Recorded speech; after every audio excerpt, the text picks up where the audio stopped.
Assalamualaikum warahmatullahi wabarakatuh. Salam sejahtera untuk kita semua.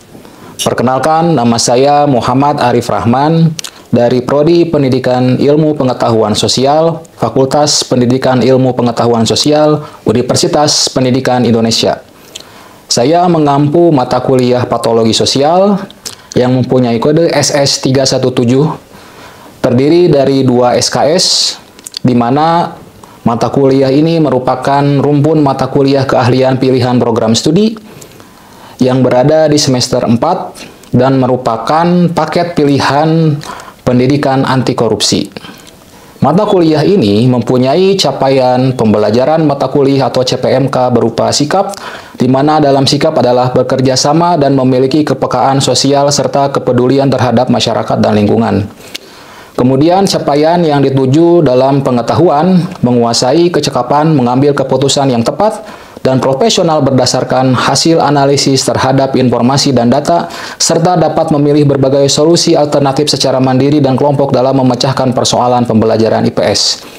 Kemudian dalam keterampilan umum, di mana tujuan dalam keterampilan umum yaitu mampu menerapkan pemikiran logis, kritis, sistematis, dan inovatif dalam konteks pengembangan atau implementasi ilmu pengetahuan dan teknologi yang memperhatikan dan menerapkan nilai humaniora yang sesuai dengan bidang keahliannya. Dan terakhir, dalam keterampilan khusus, mampu mengimplementasikan ilmu-ilmu sosial untuk menyelesaikan masalah kenegaraan dan kemasyarakatan. Dalam mata kuliah ini, ada materi perkuliahan atau bahan kajian yang dibebankan pada mata kuliah. Ada 5 materi perkuliahan tersebut, yaitu yang pertama adalah pengertian, latar belakang, dan sejarah patologi sosial. Yang kedua adalah metodologi dan teori-teori patologi sosial. Yang ketiga, mendalami tentang individu sosiopatik. Dan keempat, kemudian di mana keterampilan memecahkan secara konseptual masalah-masalah penyakit masyarakat seperti perjudian, korupsi, pelacuran, kenakalan remaja, dan lain-lain. Dan yang kelima adalah penanggulangan masalah dan patologi sosial yang berkembang di dalam masyarakat. Deskripsi dari mata kuliah patologi sosial ini, di mana mata kuliah ini memberikan pemahaman tentang patologi sosial, yaitu ilmu tentang gejala-gejala sosial yang dianggap sakit yang disebabkan oleh faktor-faktor sosial. Patologi sosial sendiri dianggap sebagai penyakit masyarakat, oleh karena itu, peserta kuliah dibekali pemahaman tentang pengertian, latar belakang, dan sejarah patologi sosial, metodologi dan teori-teori patologi sosial, dan individu sosiopatik. Di samping itu, mahasiswa juga memiliki pemahaman dan keterampilan memecahkan secara konseptual masalah-masalah penyakit masyarakat seperti perjudian, korupsi, pelacuran, kenakalan remaja, dan lain-lain. Akhirnya, melalui kuliah ini, mahasiswa diharapkan memiliki pengetahuan yang memadai tentang patologi sosial, memiliki keterampilan memecahkan masalah penyakit masyarakat, dan memiliki sikap peduli terhadap masyarakat yang berkembang dalam masyarakat, sehingga memberikan kontribusi yang signifikan untuk menjadi guru IPS yang profesional. Mata kuliah ini terdiri dari 16 pertemuan, di mana pertemuan yang pertama sampai yang ketujuh adalah disampaikan tentang mata kuliah ini secara ceramah yang kemudian dipadukan dengan student centered learning, di mana keaktifan mahasiswa akan lebih dipentingkan dalam pertemuan 1 sampai ke yang 7. Kemudian setelah pertemuan 1 dan 7, pada pertemuan ke-8 akan dilaksanakan ujian tengah semester, dan setelah ujian tengah semester, pertemuan 9 sampai ke-15 adalah merupakan inquiry learning yang akan dihadirkan untuk mahasiswa, di mana mahasiswa akan terjun ke lapangan, observasi, kemudian mencari data tentang jenis-jenis patologi sosial yang ada di masyarakat maupun di lingkungan sekolah. Setelah itu diharapkan setelah dicarikan data, dijadikan sebagai sebuah makalah dan kemudian akan dipresentasikan dan didiskusikan di pertemuan yang ke-9 sampai yang ke-15. Dan yang terakhir di pertemuan yang ke-16 adalah ujian akhir semester. Begitu saja yang saya sampaikan tentang pembukaan dalam mata kuliah patologi sosial ini. Terima kasih atas perhatiannya. Wassalamualaikum warahmatullahi wabarakatuh. Baik, Assalamualaikum warahmatullahi wabarakatuh. Waalaikumsalam warahmatullahi wabarakatuh. Selamat pagi semuanya. Pagi. Apakah semua dalam keadaan sehat? Alhamdulillah luar biasa. Allahu Akbar. Baik, terima kasih. Alhamdulillah kalau kalian masih dalam keadaan sehat semuanya. Berjumpa lagi dengan saya di mata kuliah Patologi Sosial. Mungkin ada yang belum tahu nama saya. Nama saya Muhammad Arif Rahman. Saya dosen di Prodi Pendidikan IPS. Yang tentunya pada pertemuan kali ini saya akan memberikan materi tentang patologi sosial. Patologi sosial adalah sebuah mata kuliah yang dipilih oleh kalian yang sudah mengambil rumpun mata kuliah pendidikan anti korupsi. Nah, dalam rumpun pendidikan anti korupsi, patologi sosial merupakan hal yang penting karena pendidikan ataupun juga korupsi itu sendiri merupakan bagian dari patologi sosial. Nah, sebelum kita lebih lanjut tentang korupsi, kita harus mengetahui dulu tentang apa itu sebenarnya patologi sosial. Nah, bisa dilihat ya, patologi sosial. Kalau kalian tahu, patologi sosial itu adalah gejala-gejala di masyarakat ya. Yang tentunya kalau kalian lebih spesifik lagi, kalian tentunya pernah mengenal apa yang disebut dengan penyakit masyarakat ya. Penyakit masyarakat itu sangat banyak sekali gitu ya. Penyakit masyarakat seperti perjudian, kemudian juga misalnya yang lainnya itu ada tentang prostitusi ya. Ada juga misalnya tentang buang sampah sembarangan. Itu bisa disebut sebagai sebuah penyakit masyarakat. Nah, penyakit masyarakat mungkin adalah istilah yang mungkin kalian kenal. Tetapi secara ilmiah hal tersebut dikenal dengan patologi sosial. Nah, patologi sosial itu dalam Prodi Pendidikan IPS ini merupakan hal yang sangat penting. Kalian sebagai calon guru IPS harus mengetahui bahwa patologi sosial itu ke depannya akan selalu berkembang. Patologi sosial yang mungkin terjadi beberapa tahun yang lalu mungkin hanya sekitar 10 atau mungkin juga 100 tipenya, tetapi semakin ke depan, semakin menatap masa depan, tentunya akan bervariasi lagi jenis-jenis patologi sosial. Nah, itu akan menjadi tantangan kalian sebagai guru IPS nantinya di lingkungan sekolah untuk menghadapi berbagai patologi sosial yang terjadi di lingkungan sekolah. Kalian harus bisa ataupun juga harus mengetahui gejala-gejala patologi sosial di lingkungan sekolah. Nah, kemudian kalian setidaknya harus bisa memberikan solusi patologi sosial tersebut jika terjadi di kalangan peserta didik. Peserta didik diusahakan harus jangan sampai mengalami patologi sosial. Ya, berarti kita akan lebih lanjutnya mengetahui tentang patologi sosial di lingkungan sekolah di slide yang berikutnya. Nah, sebelum di lingkungan sekolah, patologi sosial itu ada definisinya menurut para sosiolog. Nah, di sini disebutkan ya bahwa semua tingkah laku yang bertentangan dengan norma kebaikan, stabilitas lokal, pola kesederhanaan, moral, hak milik, solidaritas kekeluargaan, hidup rukun bertetangga, disiplin dan hukum formal, semua tingkah laku tersebut jika bertentangan dengan hal-hal tersebut, maka disebut sebagai sebuah patologi sosial. Nah, mungkin yang pertama ya, yang bertentangan dengan norma kebaikan. Kita tahu norma kebaikan itu kan ada norma agama, ada norma adat ya. Pertama kita norma agama nih. Norma agama bisa disebut sebagai norma kebaikan. Nah, jika ada yang bertentangan dengan norma agama dalam perbuatan masyarakat, itu bisa disebut sebagai sebuah patologi sosial. Mungkin di sini ada yang bisa menyebutkan jenis dari patologi sosial ataupun juga hal yang bertentangan dengan norma agama di masyarakat. Silakan ada yang bisa. Silakan Azam, boleh lebih ke depan. Kalau untuk norma kebaikan, yang norma agama apa yang bertentangan, salah satu hal kecilnya yang mungkin sering kali terjadi yaitu tentang buang sampah sembarangan gitu Pak, tidak menjaga lingkungan dan sangat bertentangan dengan norma agama gitu yang menjaga kebersihan. Kenapa bisa bertentangan dengan norma agama? Karena di salah satu kalimat di agama Islam ada kebersihan itu sebagian dari iman gitu. Jadi harus menjaga kebersihan. Oh baik, terima kasih. Kita beri pos dulu untuk salah satu hal yang kita ketahui sebagai umat muslim bahwa sebagian iman itu adalah menjaga kebersihan. Makanya sebagai umat muslim dan tentunya kalian juga sebagai orang yang beragama harus bisa menjaga kebersihan di lingkungan sekitar Anda. Jangan sampai membuang sampah ya sembarangan, misalnya di sungai ataupun juga di jalan. Kalau di sungai kan tentu dampaknya akan sangat luas ya. Bisa sampai membuat sungai tersebut menjadi kotor ataupun juga tersumbat sehingga bisa menyebabkan banjir ke depannya. Nah, selain itu ada juga tingkah laku yang bertentangan dengan stabilitas lokal. Kira-kira siapa yang mau maju ke depan memberikan contoh tentang hal yang bertentangan dengan stabilitas lokal? Silakan. Silakan Dewi.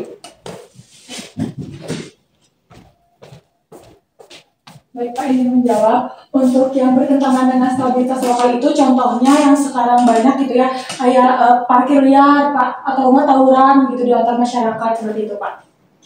Baik, kenapa tawuran bisa menjadi sebuah hal yang bertentangan dengan stabilitas lokal? Karena mengganggu ketertiban yang ada di masyarakat itu tersendiri Pak. Baik, kita kasih close untuk ini. Baik, tawuran bisa menjadi sebuah contoh patologi sosial di mana hal tersebut bertentangan dengan stabilitas lokal. Karena tawuran itu bisa menyebabkan kekacauan di tengah-tengah masyarakat. Jika kita membiarkan ada sekolah yang satu, misalnya sekolah A, kemudian siswanya bertempur dengan siswa sekolah B, tentu saja itu bisa menyebabkan kekacauan yang terjadi di masyarakat. Apalagi jika sampai tawurannya di tengah jalan gitu ya, bisa menyebabkan kemacetan, benda-benda yang berbahaya, bisa mengancam keselamatan jiwa pengguna jalan gitu ya. Nah, makanya tawuran bisa menjadi sebuah patologi sosial yang tentunya jenisnya yang bertentangan dengan stabilitas lokal. Nah, kemudian setelah itu saya ingin juga mendapatkan contoh dari yang lain, misalnya dari pola kesederhanaan ya. Saya beri dulu stimulusnya, pola kesederhanaan misalnya sekarang itu kan sedang banyak terjadi flexing ya. Baik, flexing adalah salah satu contoh patologi sosial yang tentunya jika dilihat di sini hal yang bertentangan dengan pola kesederhanaan. Ada yang mau mencontohkan bagaimana pola perilaku flexing yang terjadi belakangan ini? Silakan dulu maju ke depan. Baik, sebelumnya terima kasih. Di sini saya ingin memberikan contoh pola kesederhanaan atau flexing yang saya lihat adalah mengunggah foto atau video di sosial media mengenai kemewahan yang ia alami gitu, atau kenaikan karir yang mencolok sehingga adanya kesenjangan sosial. Baik, terima kasih dulu, kita kasih close dulu. Nah, baik, sekarang itu sedang menjadi sebuah hal yang viral ataupun juga banyak terjadi ya, perbuatan flexing yang mungkin dilakukan oleh influencer ataupun juga misalnya di kalangan anak sekolah ataupun juga mungkin teman-teman kalian melakukan flexing. Ya, kegiatan flexing itu bagaimana banyak orang yang mempunyai penghasilannya terbatas tetapi gaya hidupnya sangat mewah ataupun juga terkadang sangat hedon dan bersifat konsumerisme. Mungkin saja ketika dia flexing hartanya seperti misalnya menggunakan kendaraan mobil mewah atau mungkin makan makanan yang mewah di restoran yang mewah, tapi ternyata dia itu mempunyai hutang yang besar juga, mungkin ke bank gitu ya, ataupun juga mempunyai hutang yang banyak juga ke teman-temannya. Seperti itulah perbuatan flexing yang terjadi. Nah, perbuatan flexing tersebut bisa menjadi sebuah contoh dari patologi sosial di mana hal tersebut bertentangan dengan pola kesederhanaan dalam masyarakat. Nah, selain itu juga kita di sini bisa lihat ya, contoh-contoh yang lainnya ada moral, ada hak milik, solidaritas kekeluargaan, kemudian juga ada hidup rukun bertetangga, disiplin dan hukum formal. Saya akan mencoba mengulas satu persatu ya, dari mulai misalnya moral. Moral itu kan lekat dengan kebaikan ya. Bagaimana sekarang itu banyak yang bertentangan dengan moral yang terjadi di masyarakat. itu bisa disebut sebagai sebuah gejala patologi sosial juga. Mungkin sekarang kita lihat ya, ada anak yang dilahirkan tanpa ada hubungan pernikahan di antara kedua orang tuanya. Tentu saja itu menjadi sebuah hal yang bersifat patologi sosial karena bertentangan dengan moral. Harusnya kan anak tersebut dilahirkan secara normal dari pasangan yang sudah menikah. Tapi sekarang kenyataannya banyak yang mungkin anak-anak muda perempuan yang hamil duluan. Itu tentunya bertentangan dengan moral yang terjadi. Bisa kedepannya mungkin akan terjadi degradasi moral. Hal tersebut bisa dijadikan sebagai sebuah contoh patologi sosial. Berikutnya lagi adalah bagaimana solidaritas kekeluargaan. Nah, patologi sosial yang bertentangan ataupun juga hal yang bertentangan dengan solidaritas kekeluargaan, belakangan ini terjadi banyak perebutan warisan dalam hubungan kekeluargaan. Nah, itu akan menjadi gejala patologi sosial jika perebutan warisan itu dilakukan atau terjadi berkelanjutan sampai terjadi, misalnya kemarin saya melihat ada contohnya di suatu wilayah di Indonesia sampai ada pertumpahan darah di mana seorang kakak sampai membunuh adiknya sendiri dikarenakan perebutan warisan. Nah, itu bisa dijadikan sebagai sebuah gejala patologi sosial. Kemudian berikutnya, selain solidaritas kekeluargaan, ada juga tentang hak milik. Nah, hak milik ini di masyarakat ini sering terjadi juga ya. Bagaimana hal yang bertentangan dengan hak milik ketika seorang tetangga yang satu dengan tetangga yang lainnya terjadi misalnya perebutan tanah. Nah, perebutan tanah itu mungkin disebabkan oleh karena tetangga sebelahnya itu mencaplok hak tanah yang bukan miliknya, sehingga bisa menimbulkan perselisihan atau pertengkaran antara kedua tetangga tersebut. Makanya hak milik tersebut juga menjadi sebuah hal yang banyak terjadi ya, ataupun juga harus kita soroti bagaimana hak milik terutama dalam hal pertanahan itu harus menjadi sebuah hal yang diurus dengan baik. Berikutnya adalah tentang hidup rukun bertetangga. Nah, patologi sosial juga salah satunya gejalanya terjadi adanya tingkah laku yang bertentangan dengan hidup rukun bertetangga. Nah, sekarang itu kan banyak orang yang memiliki kendaraan roda 4 atau mobil ya. Tapi ternyata yang mempunyai kendaraan roda 4 itu ataupun juga yang mempunyai mobil tersebut tidak mempunyai garasi. Itu tentu akan menjadi sebuah gejala patologi sosial dan dapat menimbulkan masalah ke depannya. Di mana orang yang tidak mempunyai garasi tersebut ketika sudah mempunyai mobil malah misalnya memarkirkan kendaraannya itu di jalan gitu ya. Ataupun juga di depan rumah orang yang bukan miliknya. Itu akan menjadi perselisihan ataupun juga dapat menyebabkan perselisihan dengan tetangganya sendiri atau dengan lingkungan tetangganya. Nah, kedepannya mungkin harus ada regulasinya ya. Regulasi seperti yang terjadi di negara Jepang, ada regulasinya bahwa jika seseorang mempunyai mobil, ketika mendapatkan STNK-nya itu ataupun juga untuk memiliki mobil tersebut ada persyaratan bahwa harus minimal memiliki garasi untuk menyimpan mobilnya. Jangan sampai yang terjadi di Indonesia, orang bebas mempunyai mobil walaupun tidak mempunyai garasi. Itu akan dapat menimbulkan masalah. Berikutnya ada juga tentang disiplin nih. Disiplin suatu tingkah laku yang bertentangan dengan disiplin tentu saja banyak terjadi ya di masyarakat kita ya. Banyak orang yang tidak mau antri gitu ya. Selain itu banyak juga misalnya kita mempunyai teman kita sudah membuat janji dengan kita ya, tapi ternyata ingkar janji ataupun juga telat datangnya. Itu sebagai sebuah gejala patologi sosial juga bisa dianggap patologi sosial jika hal tersebut terjadi. Nah, yang terakhir adalah hukum formal. Nah, patologi sosial yang berkaitan dengan hukum formal adalah gejala tingkah laku yang bertentangan dengan hukum yang ada di dalam sebuah negara. Kita tahu ya, dalam sebuah negara itu ada undang-undang hukum, kitab undang hukum pidana KUHP. Nah, jika sampai ada perbuatan yang bertentangan dengan hukum formal, maka bisa disebut juga sebagai sebuah gejala patologi sosial, atau lebih spesifik lagi kita menyebutnya tindakan kriminalitas. Tentu ini sangat banyak sekali ya.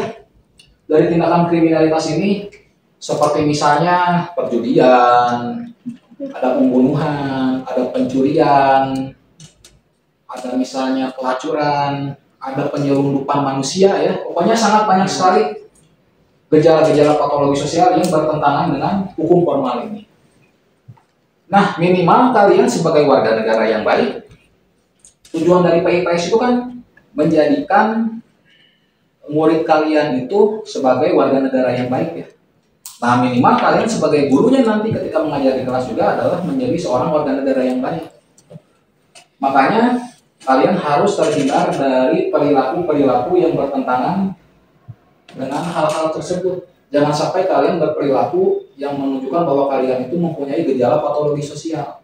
Terutama jika kalian mempunyai masalah dengan hukum formal tersebut. Wah, itu sudah sangat berbahaya, kalian bisa dipidana. Baik, tadi saya sudah menjelaskan tentang berbagai patologi sosial di lingkungan masyarakat dan juga bagaimana disebabkan patologi sosial itu oleh masyarakat yang disorganisasi. Nah, mari kita berdiskusi ataupun juga berefleksi. Kalian kan tentunya sudah pernah observasi ke sekolah ya? Saya ingin tahu saja bagaimana menurut kalian patologi sosial di lingkungan sekolah. Saya ingin kalian memberikan contohnya patologi sosial di sekolah. Barangkali ada yang bersedia, silakan. Siapa? Oh baik, Husein silakan.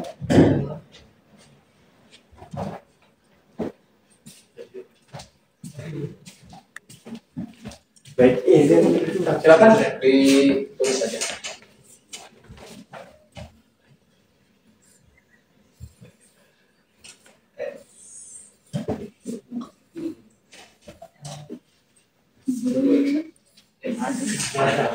Nah, di sini yang akan saya jelaskan yaitu terkait bullying. Jadi semenjak kemarin juga saya beberapa kali ke sekolah, kita jadi tahu kalau misalnya masalah bullying ini walaupun sudah banyak penanggulangannya, tapi tetap terus terjadi gitu, mau di kalangan SMP ataupun sampai SD. Nah, di sini juga salah satunya ya menyalahi norma dari sosial dan juga norma dari kebaikan juga, karena bullying kan tidak boleh ya untuk sesama, karena termasuk menyinggung orang lain dan membuat sakit hati kepada orang lain. Mungkin itu saja yang bisa saya jelaskan. Baik, terima kasih. Untuk yang berikutnya, ada yang mau memberikan lagi contoh salah satu gejala patologi sosial di lingkungan sekolah? Silakan Zikri.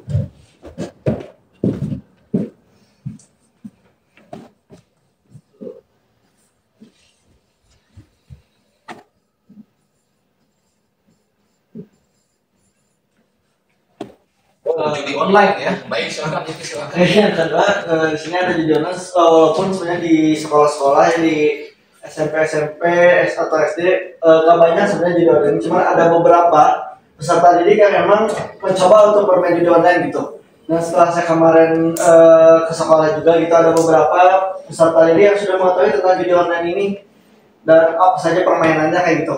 Nah, ini juga mungkin diakibatkan karena lingkungan di rumahnya yang kurang baik, yang sering nongkrong dengan pemuda-pemuda yang emang tongkrongannya kurang baik gitu, main-main judi online gitu. Jadi peserta didik ini terpengaruh gitu dan mencoba-coba, awalnya dari coba-coba kayak gitu kan. Mungkin itu sih. Baik, terima kasih Zikri. Untuk saya. Baik, terima kasih. Yang ketiga mungkin ada yang mau memberi contoh lagi. Silakan Wisnu.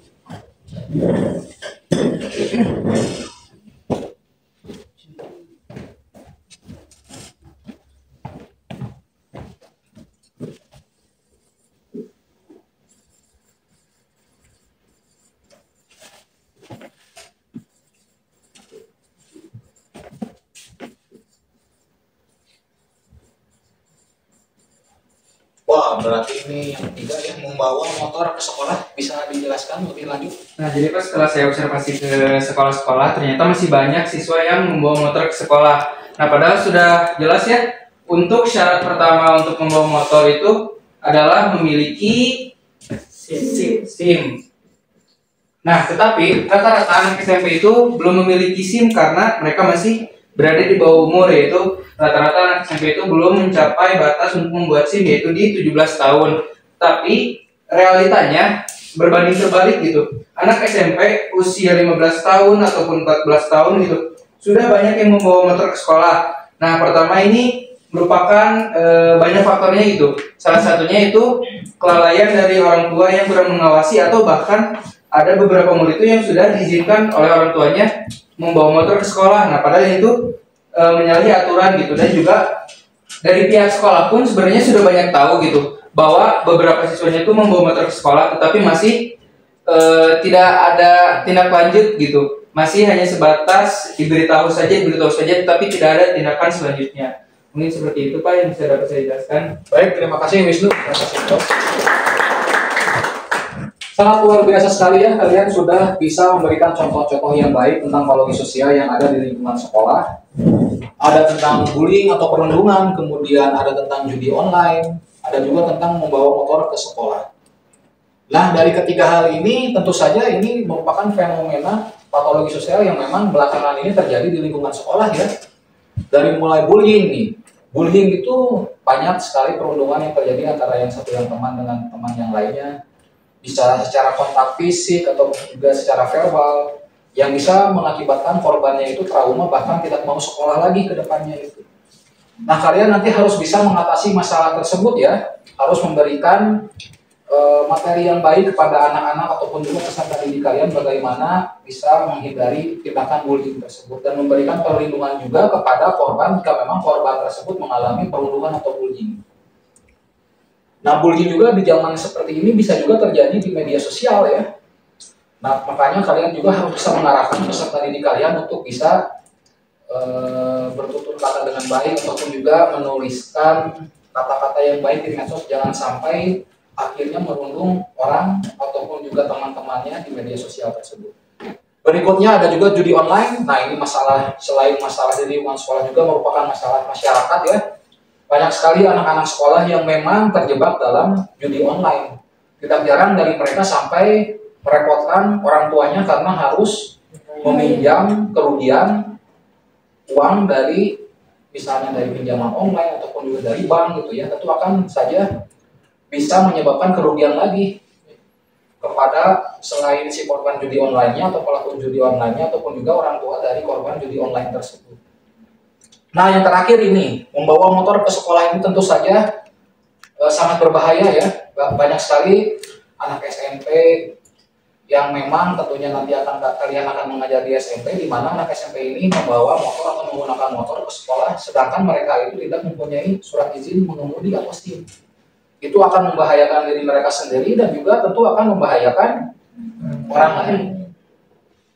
Nah, mungkin kalian nanti bisa melakukan pengawasan langsung ke murid kalian ya, agar jangan sampai melakukan tindakan membawa motor ke sekolah seperti ini. Nah, itu saja mungkin ya beberapa kasus patologi sosial yang terjadi di lingkungan sekolah. Nah, untuk lebih lanjutnya, saya akan menugaskan kalian untuk kembali observasi ke sekolah, melihat bagaimana kasus-kasus patologi sosial ini untuk bisa ditindaklanjuti oleh kalian, melihat bagaimana yang terjadi di sekolah sebenarnya, kemudian kalian memberikan solusi untuk menyelesaikan masalah-masalah tersebut. Untuk pertemuan kali ini, saya rasa cukup.